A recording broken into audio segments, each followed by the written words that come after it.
Okay. So in today's class, we'll start with a discussion on ping and ARP. So yesterday we saw the discussion on IPv4 header and Ethernet header, right? And in today's class, we will understand the ping and ARP through those headers. Okay. And that is why I took the IPv4 header and Ethernet header yesterday, because as I just said, when I am explaining ping and ARP, we will be looking into the header formats. What are the header information in each layer for ping and ARP? And with this, we will also try to cover a bit of an interview question, that is, explain the traffic flow. Okay, explain the traffic flow. So we are going to look into a small portion of that question. So getting started, let's try to understand what is ping and ARP. Ping, we all know that. Yeah, ping, we all know that is actually a utility. There is no full form to ping. Okay, in internet you will find a lot of confusing full forms for ping, but ping actually does not have any full form. It's actually a utility mechanism, or you can think of it as a connectivity check feature. Connectivity check feature, right? So ping is basically used to find out if two devices in the network are they reachable or not. Okay, it is only telling the reachability. How far is it? What is the link between, let's say, uh, this is the source here and this is the destination. So I'm trying to ping, or I'm trying to check the connectivity between the source and the destination, right? So the ping will give us the information, is the destination reachable or not. What are those information? First, right, the traffic congestion. Okay, it does not tell us about the traffic congestion in the network. Okay, then second, how far is the device? How far is the destination device? Okay, it does not tell us this feature. Then third, okay, the path that the data takes or the traffic is flowing through.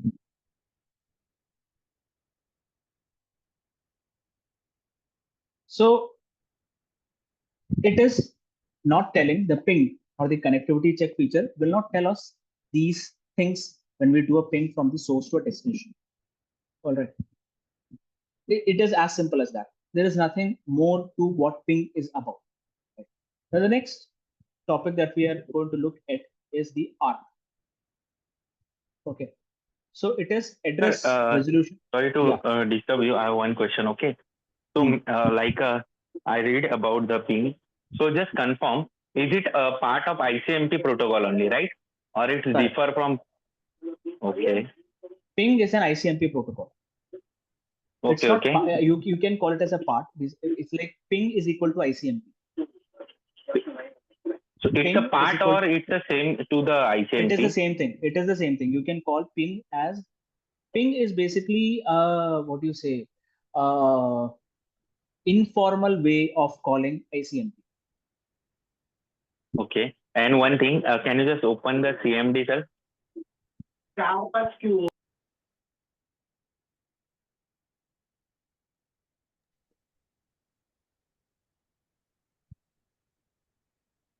Just ping 8.8.8.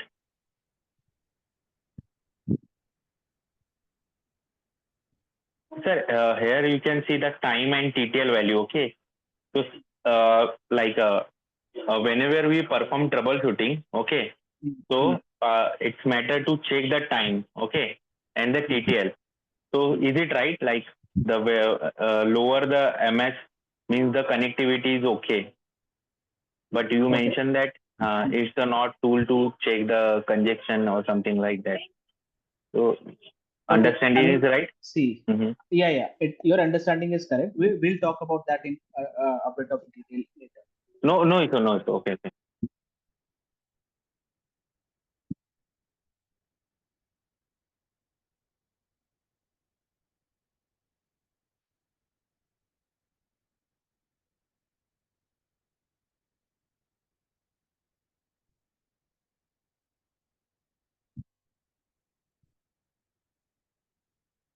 Now, here, okay, let's go back to the ARP, address resolution protocol. Now, the address resolution protocol. Okay, when, let's say, when I want to okay, let's start with ping first. No problem. Let's start with ping first. We'll get into address resolution protocol later. So let's say that I want to ping two PCs. Okay, PC number one, which has an IP of 10.1.1.1, and PC number two, which has an IP of, let's say, 10.1.1.2. Okay, or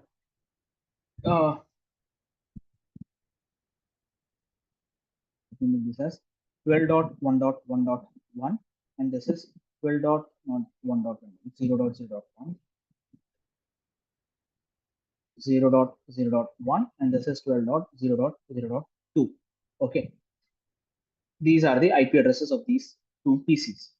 Okay, now when I try to ping, okay, when I do a ping of 12.0.0.2, what is going to happen? First, what happens basically is that the moment we do a ping to 12.0.0.2, the PC1, it creates a layer 3 header, or basically an IPv4 header. It creates an IPv4 header that we saw yesterday. Okay, and we are going to look into only main fields of this IPv4 header. So in that IPv4 header, it finds the destination IP, which is 12.0.0.2, right? It gets this information from the ping command, right? So 12.0.0.2 is the destination. Source IP, obviously, it is its own IP, 12.0.0.1. Okay, then here IPv4. Okay, so this is basically your layer 3 packet. That's all. We are only going to look into only the main portion of this thing. Right? Then after this, it creates a layer 2 protocol, or a layer 2 data, or a frame, right? So in here, it mentions the source MAC address, which is PC1's MAC address. Let's assume that the PC1's MAC address is 1111. Now destination MAC address. So in order for the ping to work, right, it needs the destination MAC of the destination IP. And if the PC or any networking device does not know the MAC address of the destination IP, right, it does not. So let's assume that it does not know the MAC address of the destination IP. Now, in this case, what happens? Your PC1 will generate a packet called as ARP, which is called as address resolution protocol. Address resolution protocol. Now, when this protocol is also a layer 3 protocol.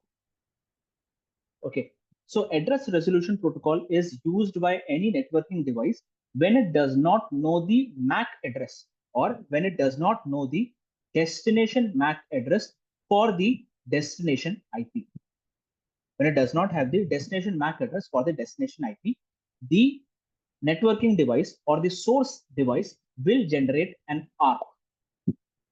Okay, address resolution protocol. So let's check that over here. Okay, so you can see I have two routers, router 1 and router 2. Okay, and let me just assign some IP addresses to these routers. On router 1,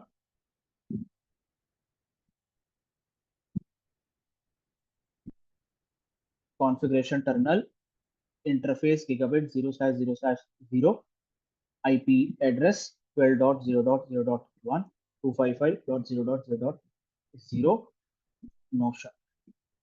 Okay. Then on R2,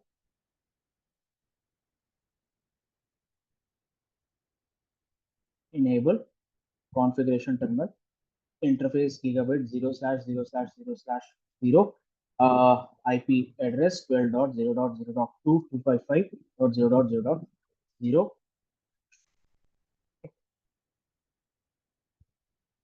Now let's try to ping from router 1 to router 2. Assume them as PCs also, it's okay. Okay, assume them as PC, just like in our diagram. Okay. Now let me try to ping from router 1 to router 2. Okay, and see what are the things will come across. So ping 12.0.0.2. Okay, the moment I do so, you can see the router created two packets. So the first packet that it created was actually the ping packet or the ICMP packet. Okay, ping. As I said, it creates a layer 3 packet. Okay, it creates a layer 3 packet that is basically your IPv4 packet, which has the destination IP and the source IP, and we can see that over here. It has the destination IP and the source IP. Now, one more thing that I missed to tell over here was it also mentions in this layer 3 data what kind of protocol is it carrying. What kind of protocol is it carrying? So another, the protocol field. In the protocol field, it will say ICMP. Okay, ICMP, and we can see that over here.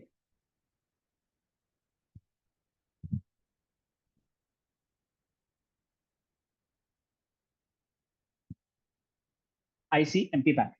Okay, protocol field 0 cross 001.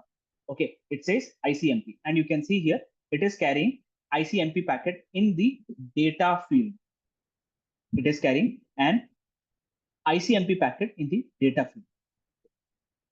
But however, you can see in this ping packet, there is no mention of the Ethernet layer. There is no mention of the Ethernet layer because the Ethernet layer is incomplete, just like that we saw over here. Okay, so it created a source MAC, a destination MAC, but it could not find the destination MAC for it. So what it does, what the router does, it creates an ARP packet or an ARP protocol, which is also layer 3 protocol. So let's see what happens inside the ARP packet. So in the ARP packet, it also has a layer 3 information. Okay, layer 3 data, right? And in the layer 3 data, there are a couple of information that it mentions. First, what is the destination IP? The destination IP is 12.0.0.2. Source IP is 12.0.0.1. For this destination IP, what is the destination MAC? Okay, destination MAC over here, it will mention as 0000, all zeros basically, everything. The 12 digits of destination MAC is going to be 0. Because as I said, the source device does not know the MAC address of the destination device, and hence it mentioned it as 0. And the source MAC as 1111. Let's assume that the MAC address of PC number 1 or the router number 1 is this. Right? This is the information present in layer 3. Okay. Also, yeah. So you can see here, in this green packet. Okay, the green packet. The green packet, you can see, it's the ARP packet. It is the ARP packet. Okay, here you can see the source MAC address. The destination MAC is 000, as I just noted down. Destination IP and the destination MAC address is 000. Destination IP and the destination MAC address. Source IP and the source MAC address. Okay, and the op code. Okay, so this is the ARP request code.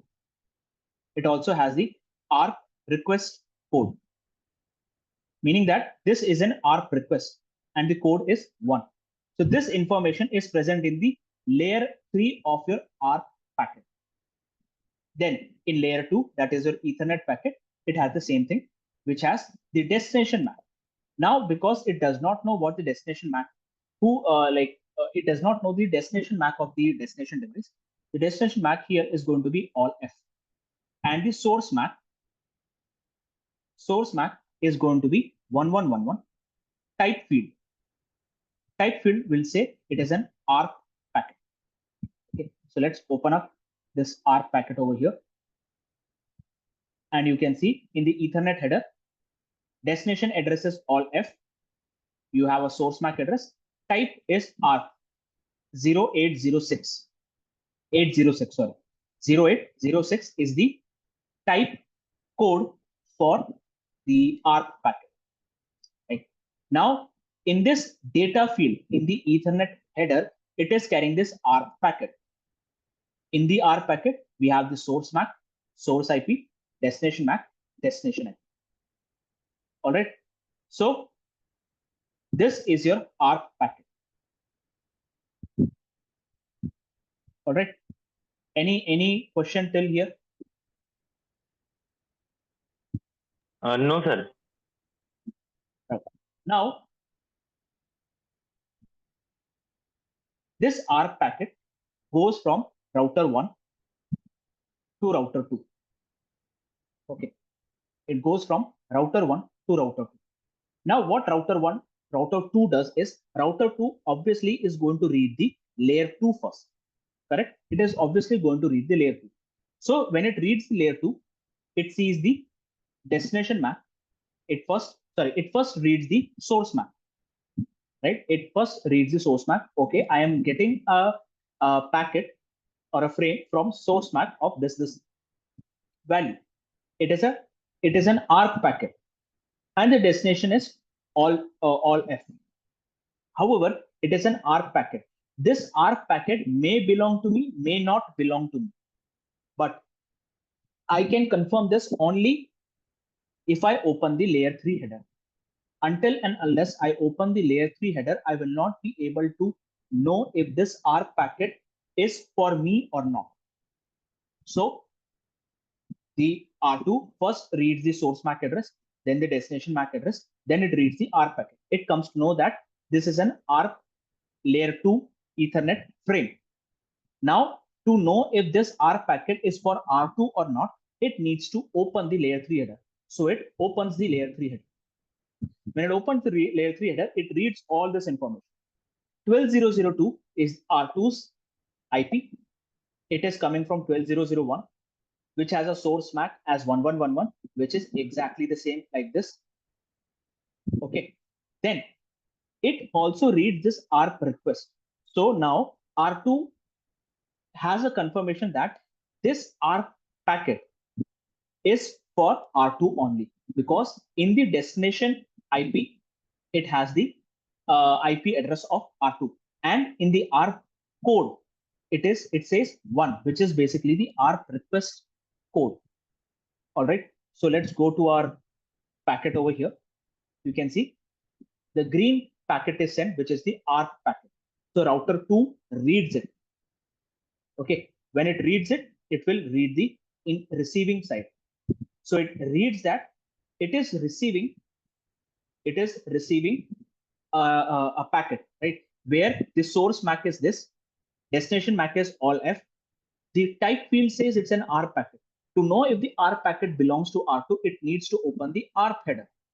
There it sees its own IP address, 12002, with the op code as 1, which is basically the ARP request. Okay, so now R2 knows that this packet belongs, this ARP is for R2 only. Now R2 needs to reply. Okay, now R2 needs to reply. So when R2 replies, it will again create this layer 2 header and layer 3 header of the ARP packet. So now in the destination MAC address, it will write router 1's MAC address. Source MAC address, it will write its own MAC address. Type field, again, it will be ARP. Okay. Then it will create the layer 3 header. Layer 3 header is basically your ARP packet. In the ARP packet,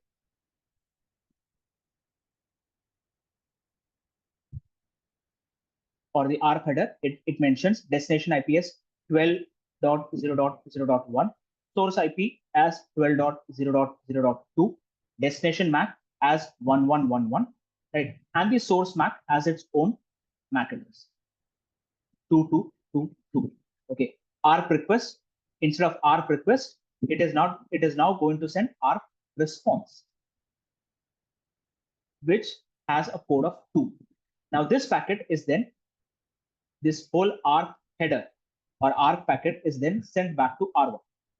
When R1 opens it, or when R1 receives it, it will read the source MAC address. I am receiving a layer 2 frame which has a source MAC of 2222. It is coming from, okay, source MAC of 2222. It is for destination MAC 1111, which is basically my MAC address or R1's MAC address. And the type field is ARP. Now, if I want to confirm if the ARP is for me or not, I need to open the ARP header. So it opens the ARP header. It sees its own destination IP. It sees its own destination MAC address, and it also sees the response, ARP response. And who is sending the response? 12002. So it also knows the MAC address of 12002. So in this method, R1 comes to know about the MAC address of the destination device in the ARP response. Now with this ARP response completed, the ping packet that was actually incomplete over here, it is now complete, where the destination MAC is now 2222. Okay, so let's go back to our problem over here. So let's open up the outgoing side. Right. So destination MAC is PC1's R1's MAC address. Source MAC is R2's MAC address. Type is again ARP. Here, source MAC R2's MAC address. Source IP R2's IP. Destination MAC R1's MAC. Destination IP R1's IP. All right. Now this packet is sent to R1. When R1 sees the ARP response, in the ARP response, it sees the MAC addresses, right? It sees the MAC address of 12002, which is this one. And hence, its ICMP header or the ping packet is complete. So now the next packet that it sends is the ping packet that you can see over here. You can see it's a ping packet. Let me hover it over here. Yeah, you can see it says type as ICMP. Type as ICMP. Okay. So your Ethernet, not your Ethernet, your ping packet or your ICMP packet is complete after the ARP request. Now this ping packet is sent to PC number 2 or R2 over here. When R2 receives this packet, it is going to read the layer 2 header. In the layer 2 header, it reads the source MAC address. Then it sees the destination MAC address. It belongs to me, right? It belongs to me. In here, you also have a type field which says this is an IPv4 packet. Okay. In the IPv4 packet, what information is present? What information is present? So it needs to open the layer 3 header of this ping packet. So it opens the layer 3 header of the ping packet. It sees the destination IP as its own IP address, source IP, right? And in the protocol field, it sees ICMP. So it opens the ICMP packet, ICMP header, where in the ICMP header, it will be mentioned as ICMP request with a code of 8. Let's check that. Okay. So outbound, you can see, as I said, it's an Ethernet. First, a layer 2 header is created. In the layer 2 header, this is R2's MAC address. This is R1's MAC address. Code is IPv4. In the IPv4 header, you have the source IP, destination IP. And in the protocol field, it says it is carrying an ICMP packet with the code as 8, with the type code as 8. In the ARP, it was opcode for a request and response. In ICMP, it is the type field. Please remember this. Right. Now, this packet is then sent to R2. R2 receives it. When R2 receives it, as I said, R2 first will read the layer 2 header. In the layer 2 header, it sees its own MAC address, right? Then it sees the type field as IPv4. So it opens the IPv4 field where it sees the source IP and the destination IP. Destination IP is of R2. R2C reads the protocol field. Protocol field, it means the ICMP, right? So it opens the ICMP packet which says 08, meaning ICMP request. That means this guy 12001 is requesting an ICMP to 12002, that is R2. So R2 now needs to respond. Okay, now R2 needs to respond. So when R2 responds, it will create first the ICMP header.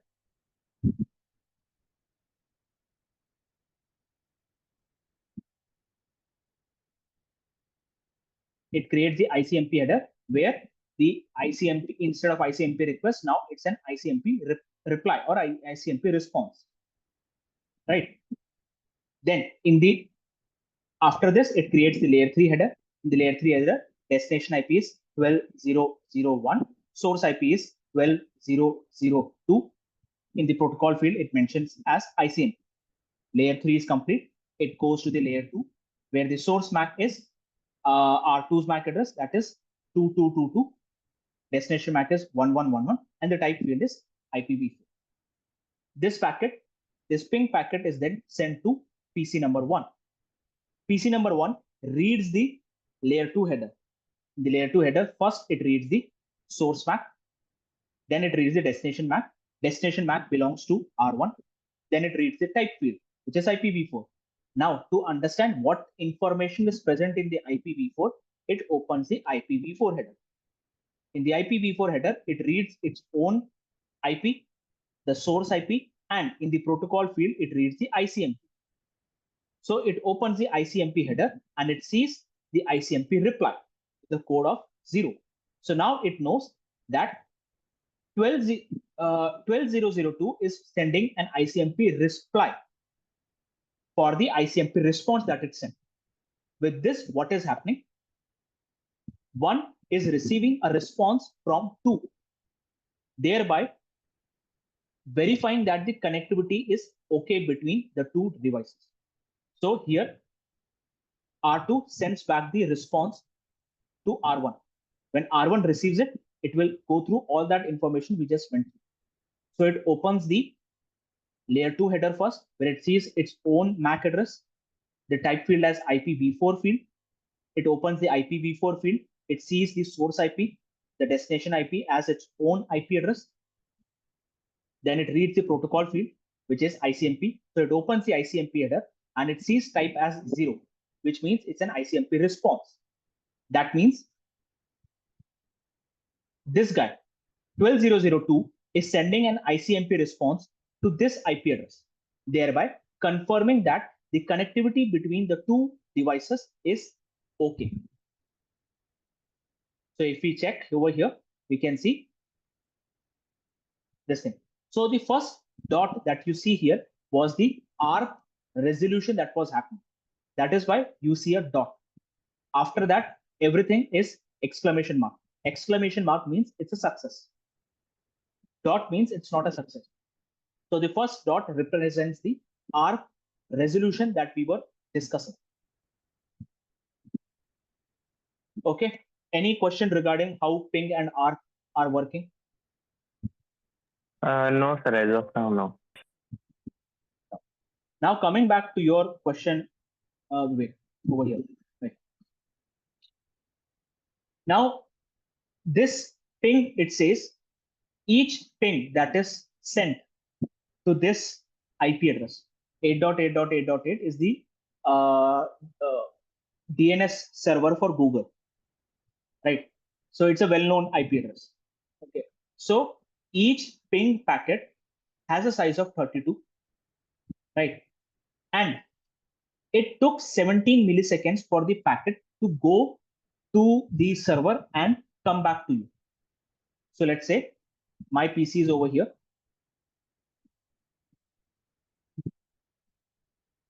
Let me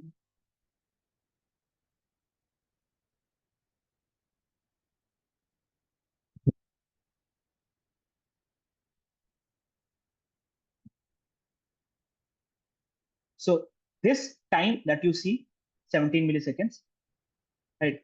This is the basically the round trip time, meaning my PC is sending a ping to the Google server, right? The time that the ping packet took to go reach the server and come back to my PC was 17 milliseconds. 17 milliseconds. Okay. And you can clearly see the the maximum time that it took was 17 milliseconds. The minimum time that it took was 14 milliseconds. Okay. So the first time that my PC tried to send a ping, right? And the ping response that it received, in total, it took 17 milliseconds. Okay. The second ping took 14 milliseconds. The third took 15. The fourth took 14. Now, when I said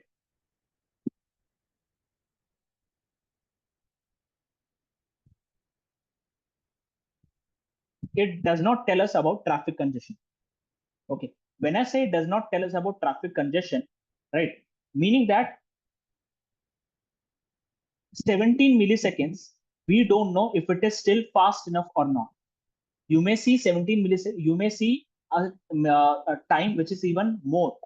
Probably you may see, for example, let's say you may see 25 milliseconds, or sometimes you may see 1 second also. Okay. Again, it just tells it took some time. Why was that time taken? We do not know. It took 1 second because it may have taken a longer path to reach the destination. Probably in that longer part, there is no congestion. Okay, in this 17 milliseconds, it is fast enough. But in that 17 milliseconds, was there a traffic congestion? We don't know. Okay, we only know that it took 17 milliseconds, for which, to be very honest, from a human perspective, is extremely fast. However, from a networking point of view, we do not know if 17 milliseconds is fast enough. No. Okay, we do not know that. It may be like 0.1 milliseconds is extremely fast, because with such high technology, with even fiber optics coming up, right? Our data is now traveling with the help of light. When it is traveling at the speed of light, 17 milliseconds is too slow, right? That is why, as I said, it does not give us an accurate. It does not tell us the accurate data if this is fast enough or not. The reason is we do not know where to compare it with what to compare it. If it normally takes 17 milliseconds every time, normally, not normally. Here, if you can see, it says the average. Every time I do a ping to this server, it always takes around 15 milliseconds every single time. Okay, here it took 14 milliseconds. 40, here it took 15 milliseconds. So now I can assume that 15 milliseconds is the normal time that it takes to go to the Google server and receive a response, because I am comparing it with 15 milliseconds. If I compare it with a time which is less than 15 milliseconds, let's say I'm comparing it with 5 milliseconds. There are there are like data in the network which are extremely fast, where, as I said, 15 milliseconds may seem very slow to you. Okay, when we are going through fiber optics, when we are using supercomputers and we are having a huge amount of bandwidth on the link. Okay, 5 milliseconds is extremely fast, whereas 15 milliseconds is extremely slow. So as I said, it does not give you an accuracy if this time is fast or slow. Yes, obviously, 1 second may be slow, but we do not know if that 1 second was because of traffic congestion or not. As I said, let's say instead of taking a direct path, taking a direct path to the server, it took a longer path like this. That is why it took 1 second. Okay, let's say instead I am sitting here, let's say I'm in Pune, right? You are in Bombay, right? Instead of pinging directly, it went to Chennai. This ping first went to the Chennai router and then to you. It may have taken a longer path, but in this longer path, there was no traffic congestion. For some reason, instead of taking this path, it took the longer path. Why did it take a longer path? Probably because here it was congestion. Here it was congestion. But again, we do not know if it took longer time because of a congestion or because it took a longer path. That is why I mentioned over here, it does not tell us if there was a traffic congestion in the network. Yes, it is taking more time than the usual time. 15 seconds, as you saw, was the normal average time, 14 to 15 milliseconds. Right? If it takes more than that, let's say 25 milliseconds, or let's say 30 milliseconds, or let's say 100 milliseconds, you can say the network is slow. But that is not the correct analysis. You have to find out why did it take 100 milliseconds? Is the network slow? Is there a congestion in the network, or is there a link down? Is there a link flap, or is the router taking too much time to process the data? There are a lot of things. So you cannot just simply point that it is taking more time because there is traffic congestion. No. One of the reasons is traffic congestion, but that is not the only reason. That is why I said it does not tell us if there is a traffic congestion. Partially, yes, but not every time. Okay. Second thing, how far is the destination? When I say how far is the destination, I meant from metric point of view, meaning that where is the where is the device? How far is the device? Meaning kilometers, the distance. Okay, here the TTL tells us how many hops, after how many hops do you reach the destination, right? But it does not tell how far is it, right? How many kilometers away is it from my PC? It does not tell you that. That is what I meant. How far is the destination? This is how many hops. So on Windows machines, your TTL value starts from 128. Okay. So after the returning, this is the returning TTL value. This is not the this is not the sending TTL value. This is the returning TTL value. So the TTL value that you see here, 117, is basically the distance from the Google server back to your PC. So the data crossed different hops to reach your PC. And how many hops did it cross? On Windows machine, the Google machine, we have the TTL by default as 128, right? And here we can see the TTL value as 117, right? So we can see it basically crossed 11 hops, right? It basically crossed 11 hops to reach me. So there are 11 devices between my PC and the Google server, Google's DNS server. Okay. Now, again, as I said, it does not tell me how far is it. Is it 100 meters? Is it 200 kilometers? Is it just 1 kilometer? I don't know. Where is this geographically located? It does not tell me. Hops, yes. How far is it? Meaning from in terms of hops or in terms of how many devices it is far away from me? Yes, it does tell you that. And we know the reason now. How can we calculate? So the returning traffic will always tell you the TTL value. Just subtract it with 128 and you will on the Windows machine, subtract it with 128. On a router or on a switch, use 255. And it will tell you how many hops did it cross to reach you. Okay. Then here, the path that the traffic is taking. Obviously, I don't know. My data, whatever I'm saying to you right now, is going through wireless connectivity to my Wi-Fi modem. And then I don't know how my Wi-Fi is sending this data towards you or to the Zoom server. And from the Zoom server, how is my data being sent to you guys? I don't know.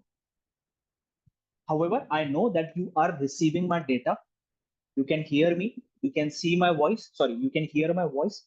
You can see my screen. If I switch on my video, you can see my video also. But I don't know what kind of path is it taking. Clear?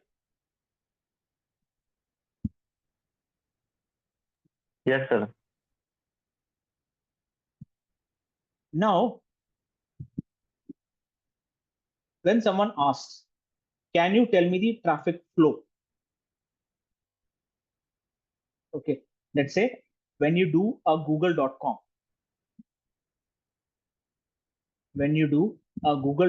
on your Chrome browser or whatever browser, what is basically happening? Okay. So first thing first, on your PC, you type google.com. Now on your PC, you have something called as a memory, or basically called as a cache memory. Cache memory saves all the previously searched or previously visited websites and their respective IP addresses. Okay, so let's say you visited Facebook, you visited Netflix, you visited Google, or you visited some other website. So your PC keeps a PC keeps a data, or your PC keeps a note of all the websites that you visited and the IP addresses of those websites into your cache memory. Now let's say your PC does not have the history of google.com in its cache memory. So basically the IP address, okay, the IP address of google.com is not there, right? It's not there. Now, what is going to happen? Your PC is going to send a DNS query.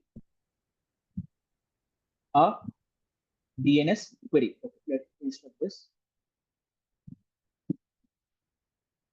If your IP address is not present in the cache memory, first, a DNS query is sent to DNS server. Okay, we know the DNS means domain name server, which basically keeps the record of all the websites and its respective IP address. Right now, it sends a DNS. I'm not going in depth about DNS because, to be very honest, even I don't know much about DNS. Right, so that is why I'm not going in depth about it. All I know, it sends a DNS query to the DNS server asking, does it know the IP address? Does it know the IP address for google.com? Okay. Second, it gets a DNS reply. In the DNS reply, the DNS server is saying Yes, it knows the IP address of Google server. Let's assume that the IP address is 8.8.8.8. Assume that. Okay. Now, so when you do a google.com, your PC did not know the IP address of google.com. Now, after the DNS query, it knows the IP address of the Google server, Google or google.com. Right? Then, what it does, it first tries to create.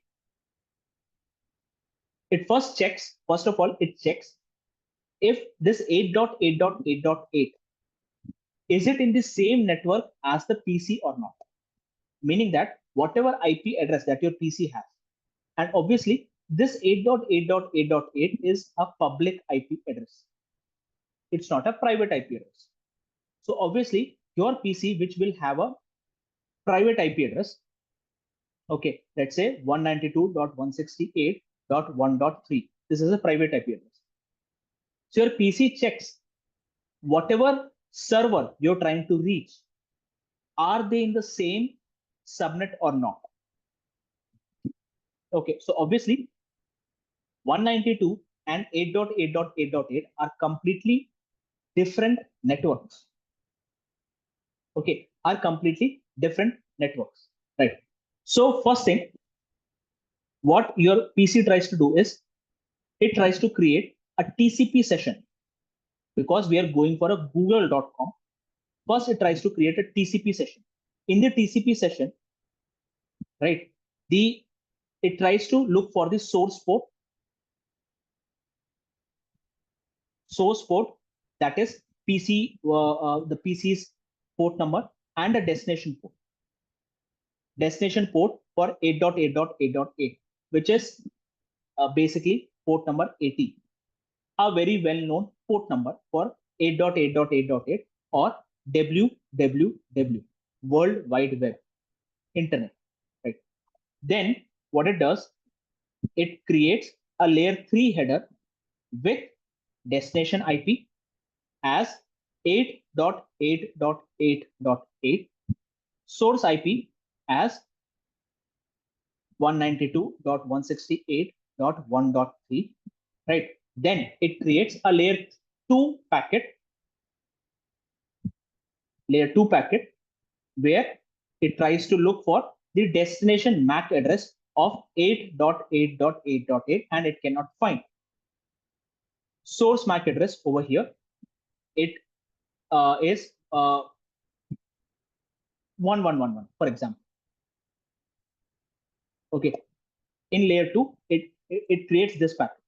Now it does not know the destination MAC, so obviously it needs to create an ARP request. Okay, however, it knows that these two are completely different networks. They are different network. So even if the PC tries to create an ARP towards 8.8.8.8, it cannot reach there because they both are different networks. Your ARP will reach only those devices which are in the same network. Okay, so if this was 192, the ARP would have reached Google server. But this is not 192. This is 8.8.8.8, and they are completely different networks. So ARP is not going to be generated by the PC first of all. Okay, ARP not generated. ARP is generated, but it will not reach the server. So in this case, what is going to happen? ARP is generated by the PC. It is also sent. Okay, fifth, ARP created. ARP is created. ARP is also sent. Is also sent. But who replies for this ARP request? It is the default gateway router. Your default gateway router will respond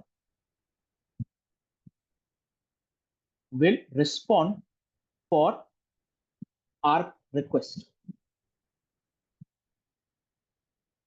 This is basically called as your proxy ARP. Someone else who is not the destination IP is responding to the ARP. It is called as proxy ARP. Now, how proxy ARP is working, let's check that. So your PC is sending an ARP request. This is your default gateway router, and here is your server. It created an ARP for 8.8.8.8. It is received by router. Router knows 8.8.8.8 and 192 are completely different network, and this ARP request cannot be sent to the server. Okay, so what router does is it sends back an ARP response with destination MAC of the router itself. With the destination MAC of the router itself. So how is it working? Let's check. So here in ARP packet, layer 3 is source IP of 192, destination IP of 8.8.8.8, right? Source MAC of PC number 1. Destination MAC, we are checking the ARP packet. Okay, destination MAC is obviously 00000. Okay, in layer 2, source MAC is PC1's MAC address. Destination MAC is all F. Okay, now this packet is sent to the default gateway router. The default gateway router knows it cannot forward it to the server. So the default gateway router responds to this ARP with its own MAC address. So now in the source MAC address over here, it is R1's MAC address. Destination MAC is PC1's MAC address. Okay, here in the ARP response,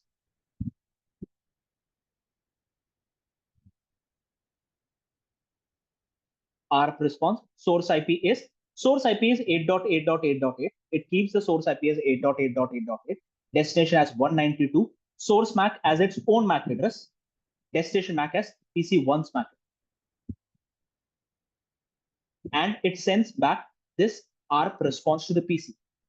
So now PC, instead of getting the MAC address of 8.8.8.8, it gets the MAC address of the default gateway router. So what happens? This packet over here is now complete, but it is complete with the MAC address of the default gateway router, that is R1. Clear? Any question till here? No, sir. No. Hey, hi Srinivas. Any question? I don't know where you joined and how far. No, due to some reasons I joined late. Okay. I got it. This is important one. This also like how to this is regarding when you type something, how process, right?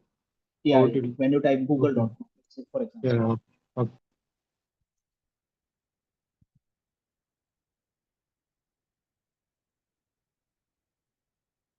Okay, so here now the packet is complete with the default gateway router's MAC address.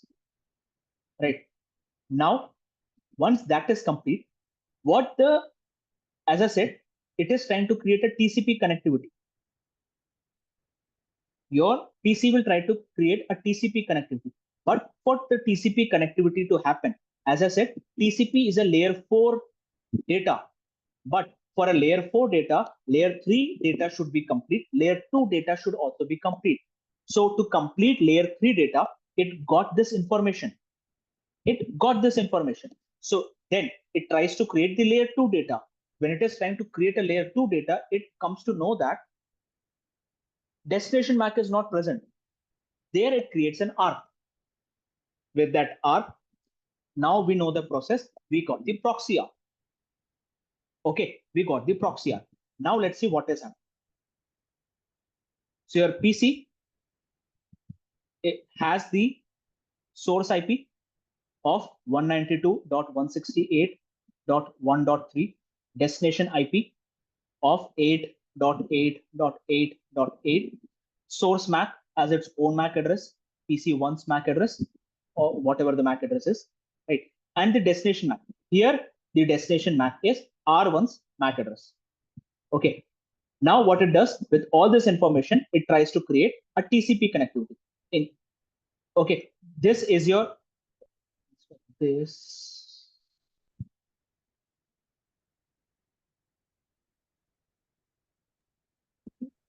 Like, so one question, like not small question, like yeah, like they will ask like this only when you type something, they will not give exact browser, right? Like some you have to type google.com, then what will happen like that? Or otherwise they will ask like when you type something on the web browser. Yeah, So what happens? Yeah, that's what they ask. Basically, what they ask is when you type some website name, what is happening? That's what they ask. Okay. Yeah. So in layer 2, source MAC is PC1's MAC address. Destination MAC is R1 or the default gateway router's MAC address. In layer 3, you have the source IP as 192 address, destination IP as the Google server's IP address. Then in layer 4, because you need to create a TCP connectivity with the Google server, you will have a source port.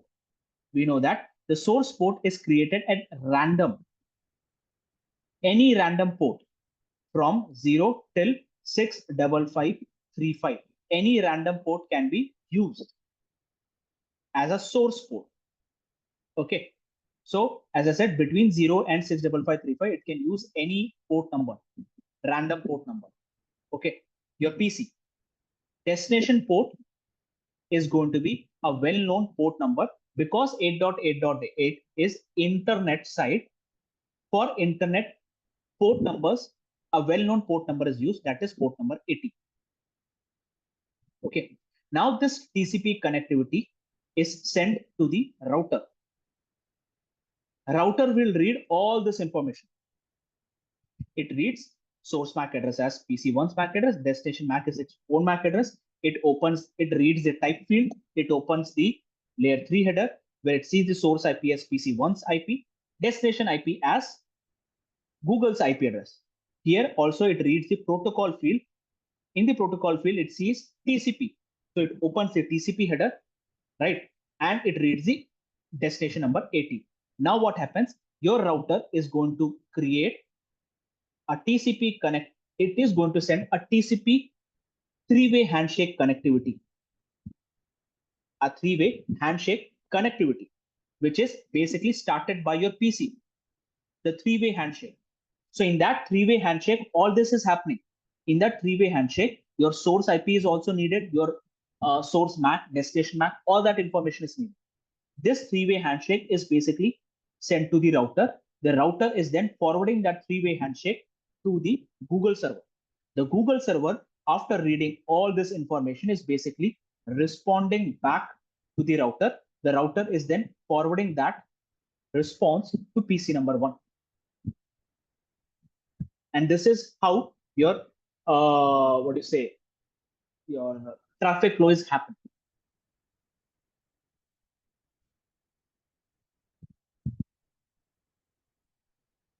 Any question, Vivek, Srinivas? Like so router is there, right? Like it works at layer 3, so it can see that layer 4 thing actually when it received from the PC1. BGP works on layer 4 also, right? BGP is a layer 7 device. Yes, correct. Yeah. I have a little bit doubt. Like router, it works at something. Yeah. It can only it will forward based on source and destination something. Yeah. No. See, its router basically works on IP. Okay, which is layer 3. But that does not mean it cannot understand layer 4 information or layer 5 or layer 6 or layer 7. BGP is a layer 7 protocol. It uses TCP, which is at layer 4. Yes. That means a router understands TCP, which is layer 4 information. And it understands BGP, which is a layer 7 protocol. Yeah, okay. Yes. Got it. Right. Got it. So merely here what is happening is router is just forwarding the TCP connection towards Google server. It's just merely forwarding that request to the Google server, and the response that is coming back from the Google server, it is forwarding that to the PC. So let me again go back to the traffic flow. Okay, let me write down that here. Okay, so the first thing when you type google.com, let's say you type google.com, what is happening? Okay, so your PC is looking in the cache memory. It is looking in the cache memory for the IP address of google.com. Okay, if it is present, okay, no problem. But if it is not present in the cache memory, the IP address of google.com is not present, what has happened? Second, your PC will send a DNS request. PC will send a DNS request to the DNS server. Okay, and it will receive the IP address from the DNS server. It will receive IP of google.com. I'm just writing Google as G. Okay, now the IP is received. The IP address of the PC, sorry, the IP address of the Google server is received. So once the IP address of the Google server is received, the PC tries to create a TCP connection. Okay, TCP connectivity. A TCP connectivity with Google server. When trying to create a TCP connectivity with the Google server, it creates the layer 4 packet, right? Which is your TCP segment. In that TCP segment, it creates the destination port of 80, source port that is random, any random port number. Okay, then it creates a layer 3 because this TCP connectivity, if it wants to be reached, if it is set to be sent towards the Google server, a layer 3 packet needs to be created. So in the layer 3 packet, it creates the destination IP of 8.8.8.8, right? Source IP of PC1, right? Then it creates a layer 2 header. In the layer 2 header, it sees the destination map. It does not know the destination map, right? And the source MAC is going to be PC1's MAC address. Because it does not know the destination MAC, it creates an ARP request. ARP request is created. Okay. Now, this ARP request, as I said, can only be sent inside the same network. It cannot be sent outside the network. Okay. However, the ARP request is created, right? ARP request is sent. It is sent, and it is received by your default gateway router.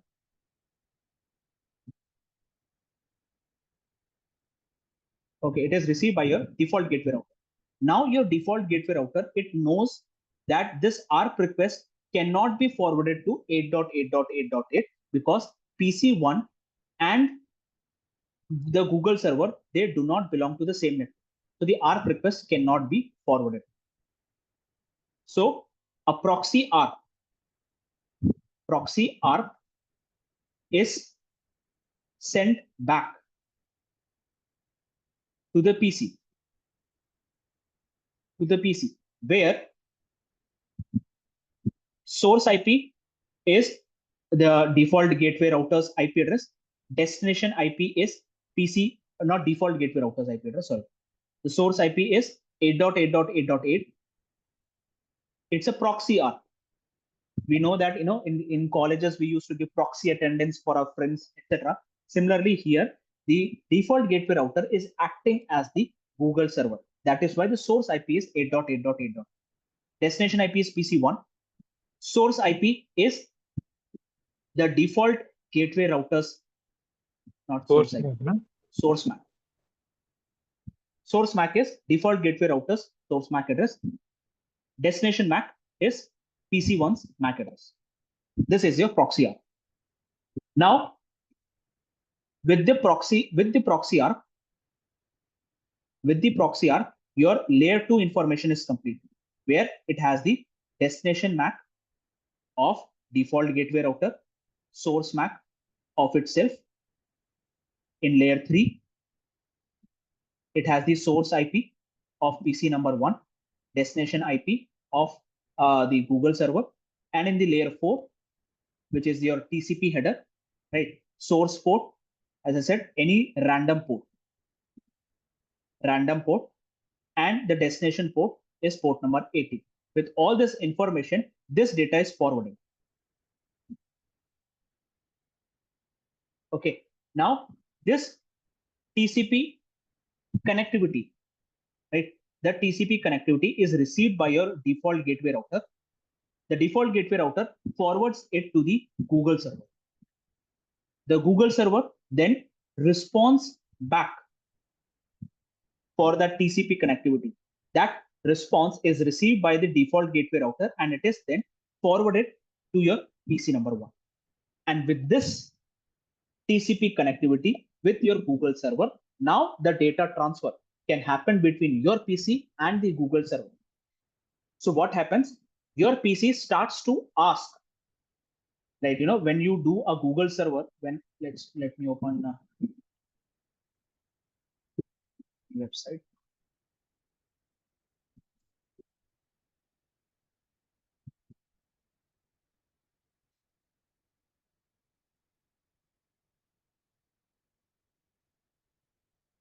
Okay, so after your TCP connection has happened, what are the information that your PC is sending or asking? It is basically asking these things: the logo, the sign in, the background, get started. All this information is being sent and received from the Netflix server. It can be Netflix, it can be Facebook, anything. If it is Facebook, let's say.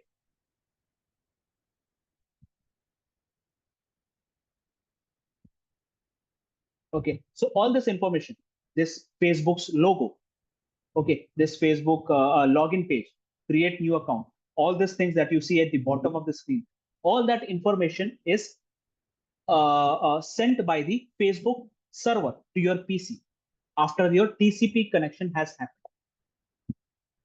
And once all that data transfer takes place, your screen looks like this. The TCP connection is not over. The TCP connection is still present between my PC and the Facebook server over here. It is still present. When does the TCP connection gets over? When I close this window. When I close this window, the TCP connectivity that has happened over here between my PC and the Facebook server or the Google server breaks when I close the window.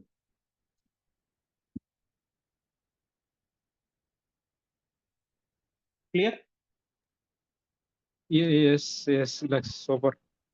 I got a clarity, but one doubt, like so now TCP, once it is established between client and server, so next when I click something on that Facebook or something logged into that, and I click on that any image or something, again transfer will, like both sides will be, like our side also will send data, and other side also will get a data, sir. Like both sides will be transfer will be done, or one side only? Both sides. When you click, let's say when you click login is a kind of a request, right? I want to log in. After when you click login, the next page should open. Okay. So your PC is sending the login request. It goes to the TCP, it goes to the Facebook server.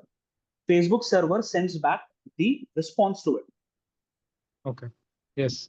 And when your PC receives that response, it opens the next page. Yes, understood. Thank you. Yeah. Okay, Vivek, any question? No, I think now I can tell that if they ask questions on this, definitely. Yeah. Yeah. But in the initial, like I think they will not ask about like how your PC got IP, DHCP related. They will not ask, right? Like, they will expect that. Again, it depends. Like, see, they may say, assuming that your PC does not have an IP address, then what is going to happen? To be very frank, then it's going to be extremely long explanation. Okay. You need to explain these DHCP. See, here I did not explain DNS. Some people they ask DNS also. Like if you go to Amazon or Google's interview, because they basically run on their main work is between DNS. Yeah, right. That's why I got a little bit doubt that when if they So ask related to yeah. See, I do not know much about DNS. That is why I didn't go in depth about DNS. Okay. Okay, yeah, got it. But I would suggest you prepare about DNS as well. How DNS yes, is I happening. prepared something on the DNS. But but regarding if they ask about DSC, how your PC is not having any IP, so how it will start? Okay. So yeah, do we have time? Yeah, we have 10 minutes of time. Let me explain DHCP. Let me explain DHCP.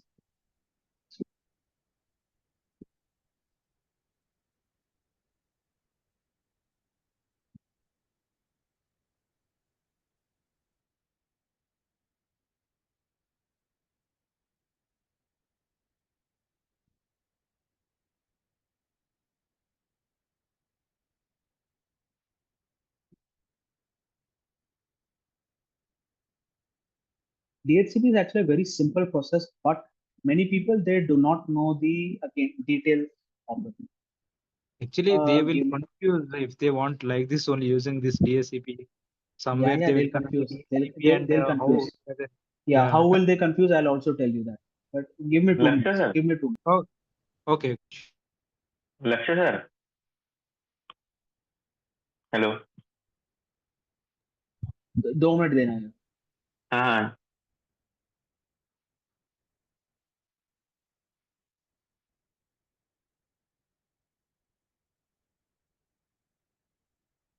Srinivas sir. Vivek here. Hello, Vivek. Yeah. Sir, actually you asked the right question. Actually, I read on Reddit that in Meta and or Netflix, they used to ask the If you go for any whole process. big companies, top ones product, we are targeting for top only, right, Satvik? Vivek. So if you, they Actually, will I definitely ask. note down that question. I will whatever in that is in my system. Okay, office system. I will click picture. Okay, and I'll share you tomorrow in the same group. What do you have that? The Meta. Actually, I like search on Reddit. So I found someone gave interview in Meta. Super, So he just mentioned what kind of a question he asked. Someone asking. Please share it. That's better. Because they may ask this question like DHCP. If your PC is not having DHCP first, so now what's the process when you type something? Na? So they can ask. Now first it should get IP, na? That we have to. Right. I think in our home, na, so definitely if Wi-Fi router will be there. So first it will send a request to the that DHCP router, like our home router. So on the home router, they configure the DHCP range so that DHCP helper address will be there. So we'll get IP first. And like this. You have that DNS also process, right? Because I have that DNS one video. Okay. I know that Where DNS. If you have, share it, because if anything deep dive we have to do now. If you want to crack something now, we have to deep dive only every topic. I think right. whatever Lakshya explained, no one has explained. If you see it on YouTube also regarding this topic. Yeah, because he's explaining like a basic. So as I observe that if your basic are clear, then like everything is like easy for you. Yeah, yes, correct. That also I have also, even though I am little bit 7 years experience, but I have also lack of some basics point. I miss it too. So due to some companies or something like that, Mm-hmm. you leave it. But so still time is there. We can study. We can work on that. Right, right. Yes. Okay. So coming back to our discussion on DHCP. So obviously we know DHCP's full form is Dynamic Host Control Protocol.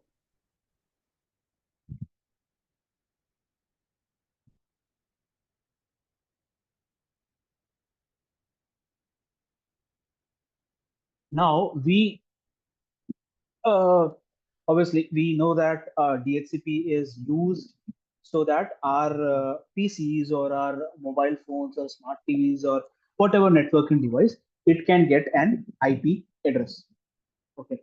Now, special in service provider network, as I said, IANA will give the IP addresses. That these are the IP addresses that you're supposed to use. These are the public IP addresses that you're supposed to use. Okay. But in a LAN side where there are a lot of private IP addresses, and as I said, private IP addresses are not unique. Okay. So my IP address, as I said, would be 192.168.1.3, for example. Someone in some other corner of the world may also have the same IP address. But how am I or that guy or anyone else in the LAN segment is getting the IP address? It is because of DHCP. Okay. So we all know that whenever someone asks, explain DHCP process, okay, or in other words, the shorter way is explain the DORA process. Okay, this is what they ask, explain DHCP or explain DORA process. So what basically we explained is, let me first tell you what usually people answer. Okay, so people answer that we have we have a PC, let's say PC and a server. Okay, the PC first sends a discovery message. Right, for this discovery message, the server responds with an offer message. Then the PC sends back a request message. Then for this request message, the server responds with an acknowledgement. And with this, everyone explains DORA process like this or the DHCP process like this. This is a very simple explanation.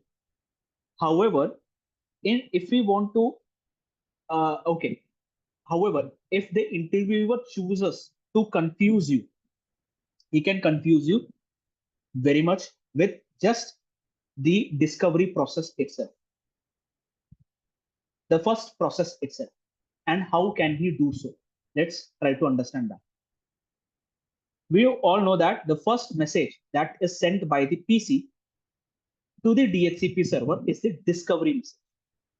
Now, the question that the interviewer asks, what is the destination IP and what is the source IP in the discovery message? Can you guys guess? What is going to be the source IP and the destination IP in the discovery message? 000. What? 000 what? Destination IP, source IP, what? Here Destination IP. source IP is 0.0.0. Destination is broadcast. Right. Okay. Destination is broadcast. 254. Right. This is the discovery message. Okay. Why? Next question. Why? Why is it 0? And why is the destination IP broadcast?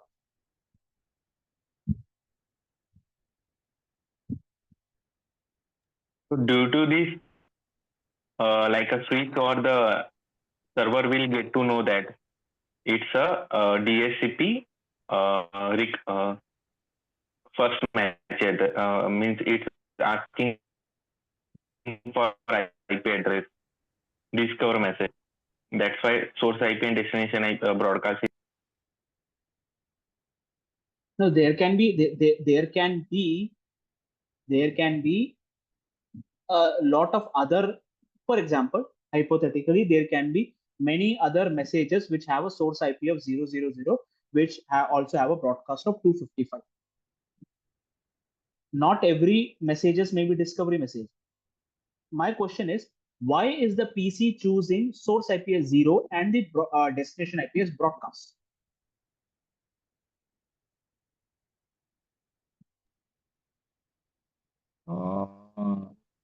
It doesn't have IP address, no? That's why it has chosen source IP.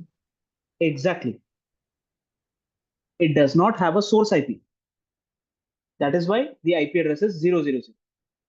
Because it is trying to discover for a DHCP server, it does not know where to send this discovery message. That is why the destination IP is broadcast. Okay. So because it does not have an IP address, the source IP is 0, and it is trying to discover for a DHCP server. It does not know what is the IP address of the DHCP server or where to send this discovery message. That is why the destination IP is a broadcast message. Sorry, broadcast IP. All right. Now, this discovery message reaches the server. Okay. The server now responds with an offer message. Now, what is the destination IP and the source IP in the offer message?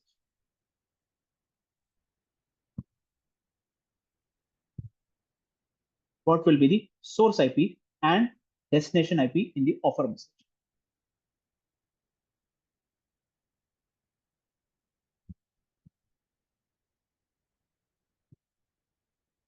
Any guess? I think source IP will be like server IP and destination broadcast, I'm thinking. Correct. Correct. Broadcast.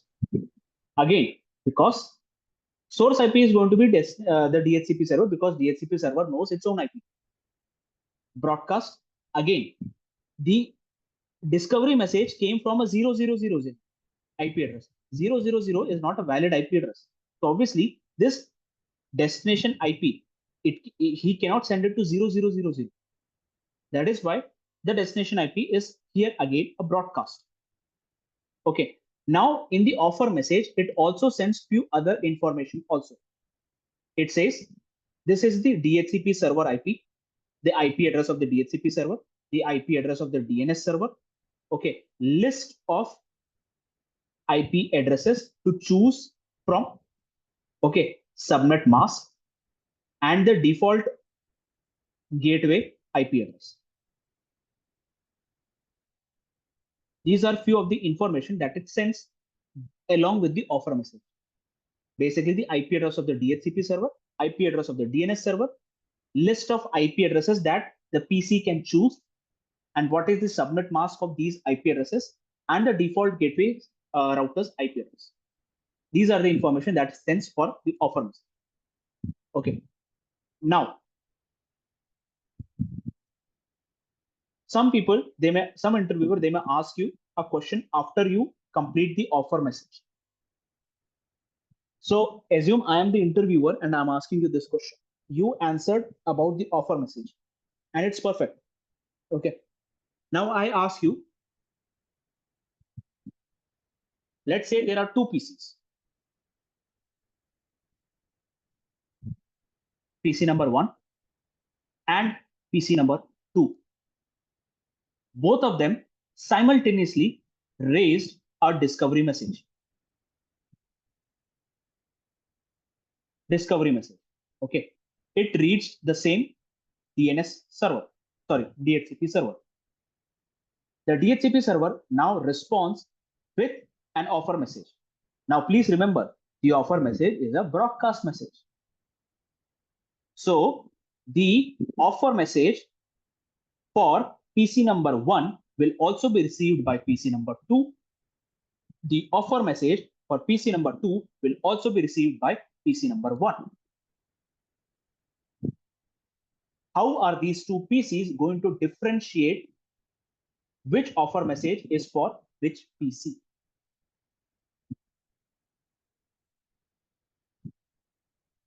Got the question? Any problem understanding the question? We'll talk about the solution later, but is the question clear? Okay. Question is clear, right? Vivek, Srinivas? Yes. Yeah. That is why. Yeah. Any guess? Any guess? Maybe MAC address. MAC address, again, it's a destination IP. Destination IP is a broadcast. Broadcast will have a MAC address of FFFF. Same pool will send same pool of IP? Yeah, same pool of IP.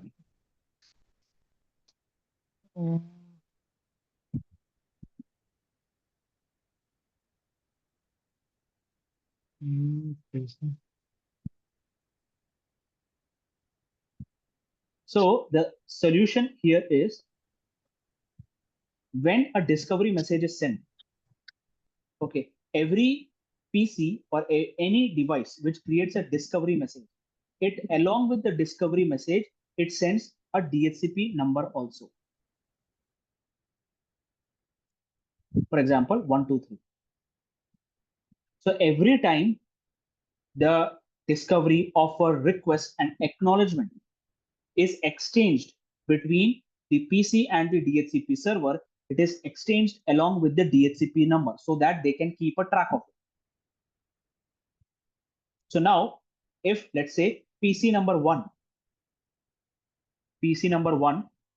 sends a discovery message with a DHCP number of 123, PC number 2 sends a discovery message with a DHCP number of 456. Okay, it is received by the the DHCP server. The DHCP server will send back an offer message. But in this offer message, it will write the DHCP number as 123. In this offer message, it will write the DHCP number as 456. Though it's a broadcast message, this offer message will be received by PC number 1. But the DHCP number 123 is not same as 456, and hence this offer message will be ignored.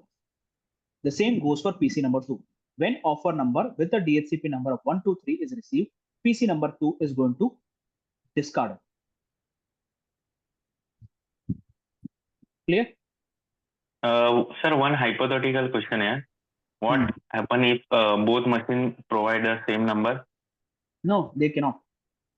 Why? Because they are just generating for themselves only, right? Right, because it's a what do you say? It's a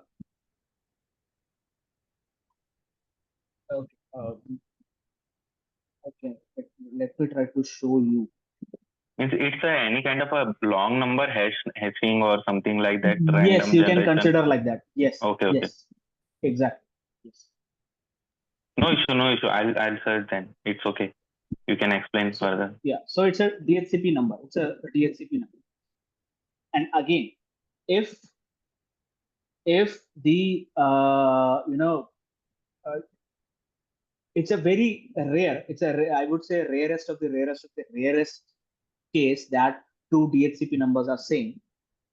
Okay, because as I said, it's a very long number which is calculated using some kind of algorithm. Right. So two PCs in the same network will not have the same DHCP number. Okay.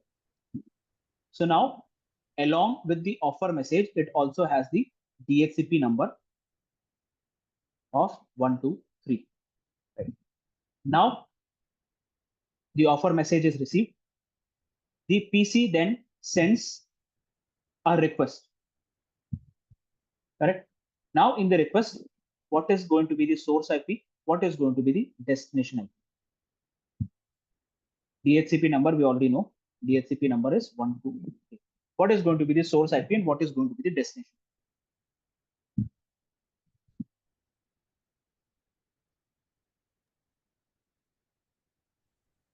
Like source IP from that range and destination will be DHCP server IP. Okay. Vivek? Guessing, sir. I think this request also broadcast. Why? Because it has to know, right? Like I have okay, this is it has sent one pool. DHCP server has sent one pool, okay, but it has to know, right? Like I have selected this particular IP address. Please assign this IP address to me. So for Maybe that, it is duplicate sending again. error to avoid duplication. I think Exactly. again it will request for Srinivas said a very good point. This is only a request. Okay, request to choose one of the IP address from this list. Okay, so the source IP it's a request. It has not been assigned to the PC yet. Okay, that is why the source IP is going to be 0000 again. Destination IP. See, it is only a request. An acknowledgement is yet to be received from the server in order for the PC to start using these IP addresses. That is why the destination IP again here is a broadcast. Okay, so in the request, it chooses one IP from the list of IP addresses that is sent from here. Okay, and this request goes to the server. Server now sends back an acknowledgement. In that acknowledgement, again, the source IP is going to be the DHCP server IP, right? And the destination IP is going to be broadcast because it's an acknowledgement. It is an acknowledgement that DHCP server is sending an acknowledgement. The acknowledgement has not yet reached the PC. That is why the destination IP is a broadcast with a DHCP number of 123. Once this acknowledgement reaches the PC, now the PC gets the IP address, let's say 192.168.1.3 with an address mask of /30 or let's say /24, right? Now it knows the IP address of the DNS server. Now it knows the IP address of the DHCP server. Now it knows the IP address of the default gateway server. Now, whenever it is trying to ping or when it is trying to reach the DHCP server, it will use the DHCP server's IP address. Now it is going to be unicast. So in the source IP, it will have 192.168.1.3, and in the destination IP, it will have the DHCP server's IP address. So till the acknowledgement is received, the destination IP in all the messages is going to be broadcast. Clear? Yes, clear. Now, once you receive this IP address, okay, my PC, let's say it received the IP address 192.168.1.3 at 10:30 p.m. today. Okay. So the DHCP server says for the next 24 hours. Okay, for the next 24 hours, today, what date is it today? 12th. Okay. So 12th June. Okay. 12th June, 10:30 p.m. I got the IP address. So I can use this IP address till 10:30, well, actually till 29 p.m. of 13th June. Basically 24 hours. Okay. Now, this is what you call it as a lease time. Okay. It always happens like this. Your PC will always get an IP address from the DHCP server only for 24 hours. Now, let's say now what happens is after 12 hours. Okay, that is at 10:30 a.m. 10:30 a.m. of 13th June. Of 13th June, my PC is going to send a renewal request. It sends a renewal request saying that it wants to continue using this IP address. Okay, to the DHCP server. The DHCP server would actually basically acknowledge. Most of the time, it acknowledges. Yeah, you can continue using the IP address. So now then what happens? Now this IP address of 192.168.1.3 is now extended for another 24 hours, but it is for 10:30 a.m. of 14th June. Okay. Then after 12 hours, again, that is 10:30 p.m., it will again request for renewal. So basically, after every 12 hours, your PC will send a renewal request to the DHCP server so that it can continue using the same IP address, 192.168.1.3. Now, for some reason, let's say you kept your PC shut down for a prolonged time. You did not use your PC for 1 week or 2 weeks. You went for a vacation. You did not touch your laptop. Okay, so what is going to happen? This 192.168.1.3 IP address will not belong to your PC anymore. So the next time when you open your PC and try to connect it to the internet, it will get a new IP address. It will get a new IP address. So try that. Okay, there are high chances that it may get a new IP address or it may get the same IP address as well. There's no guarantee. You may get the same IP address, you may not get the same IP address. However, this is what happens. After every 12 hours, your PC starts to send the renewal message to the DHCP server. And if it does not receive, the DHCP server does not receive the renewal message, your PC will lose this IP address.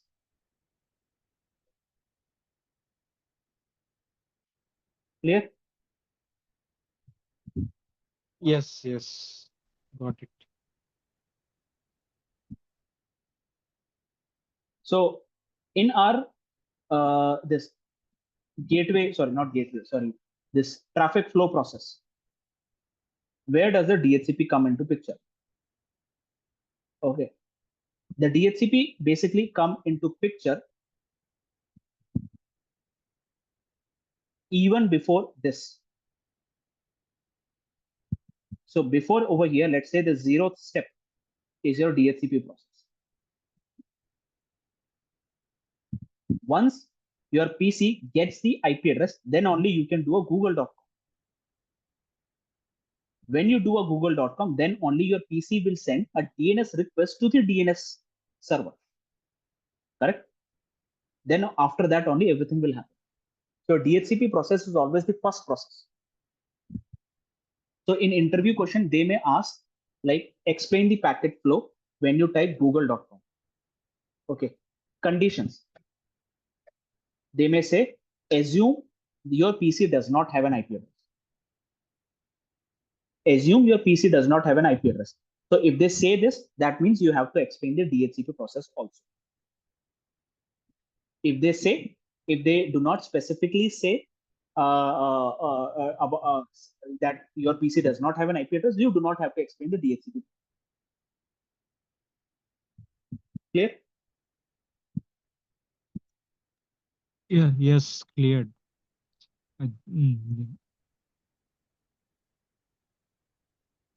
Any other question? Oh, no, I think I got a clarity on this. I think no one has explained like this. So I have not found any video. I have watched so many videos on this Google when you type something. So, yes. I have one question there on Yes, DHCP. like Normal time. Yeah, okay. Yeah. Yeah, Vivek. You can continue. Yeah, you can ask Srinivas. Like DHCP process is there, right? If they do not ask, means we cannot explain, right? Like or otherwise they are expecting us to what you have to tell from DHCP, like that DHCP process. Not right, Not like necessary. See, you can start like this, assuming that the PC has an IP address. The moment you clarify, assuming that the PC has an IP address, you have completely skipped the DHCP process. Okay, then it is good. Then I have to start from that point. Better. Exactly. Okay, thank you. Right. So, or if you want that you need to explain DHCP process, You say, assuming our PC does not have an IP address, explain DHCP process. Vivek, you can ask something you're asking. Okay. So, Lakshya sir, I was going from some of the videos. Okay. So, like one of the trainer just asked randomly. There was a live classes. Okay, recording that how many messages are there. Okay, in DHCP. So many people told them the four message. But he mentioned that there are 8 message. Okay. So in any company interview, have you faced this kind of a question? They ask you the DS how many DHCP messages are there? Because these 4 are the common messages. Yes, he is right. He is absolutely right that there are more than 4 DHCP messages. Okay, but these are the most prevalent messages that we usually come across. Okay, so the other 4 messages, are after the DHCP acknowledgement. Okay, so DHCP messages. I think this release also will come under 8 messages. See here. Okay. 1, 2, 3, 4, 5, 6, 7, 8. Okay, so we already know DHCP discover, offer, request, and acknowledgement. Right. Now let's say this is negative acknowledgement. This is DHCP release, DHCP inform, and DHCP decline. So your negative acknowledgement and decline message is from the server. Let's read what he's saying. Server DHCP negative acknowledgement. Server uses this message to indicate that the DHCP request is invalid. Okay. Then DHCP decline. Client uses this message to indicate that an offered IP address is already in use. Okay. So let's say that the server sent back the list of IP addresses. Okay. Now the PC chose an IP address. Okay. The PC chose an IP address, right? And what happens is that the chooses an IP address, sends a request, gets an acknowledgement. The moment it gets an acknowledgement, let's say as I was saying, 192.168.1.3 is the IP address that my PC got. The moment I got this address, suddenly what happened? I got a message from some other PC that I am already using this IP address. Right, I'm already using this IP address. How can you use it? So here the PC will send a DHCP decline message to the server saying that the IP address that you have given me or you have asked to choose is already in use. So send me some other IP address or send me a new list of IP address. Okay. DHCP release, like, so as I said, 192.168.1.3. Okay. So as I said, if I'm using this IP address and my PC suddenly decides, okay, for some reason, I'm not sure what is the condition for this DHCP release. I'm not sure what is the condition. For some reason, my PC decides it does not want to use this IP address anymore. So it will send a DHCP release message saying that I do not want to use this IP address anymore.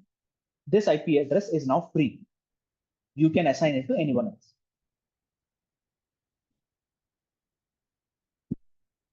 Okay, then DHCP inform. This message, as you can see, client uses this message to request network configuration information. So let's say network configuration meaning what is the DNS server's IP address, what is the default gateway's IP address, right? What is the subnet mask that we are using, right? All that information can be asked by the client to the DHCP server using the DHCP inform message. So all the rest of the but it has already got acknowledgement while it is sending acknowledgement, it has got DNS. It has already got it. Let's say for some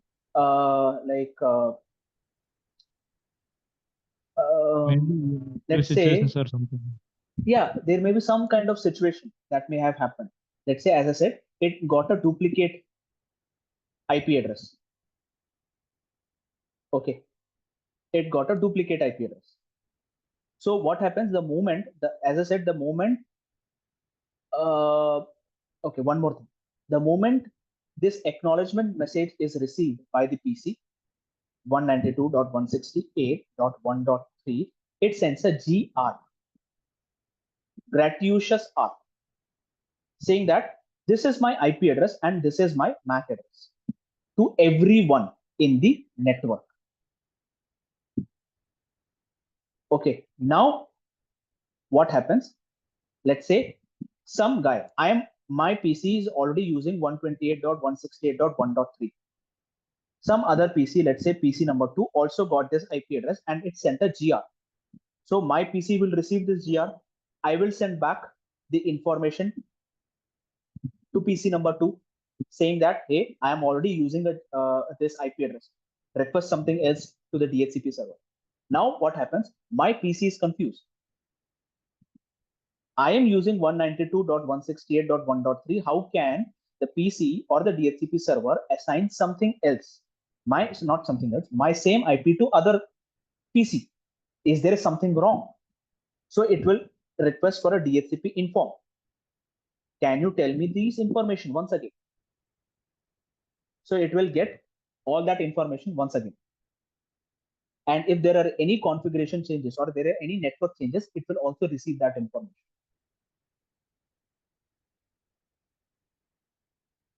Clear? Yes, got it.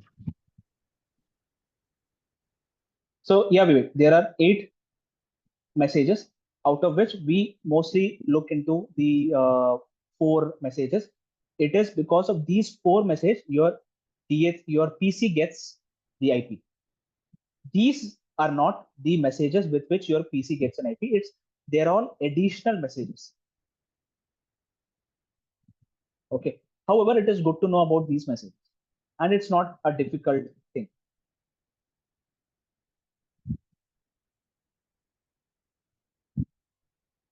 Okay. Any other question?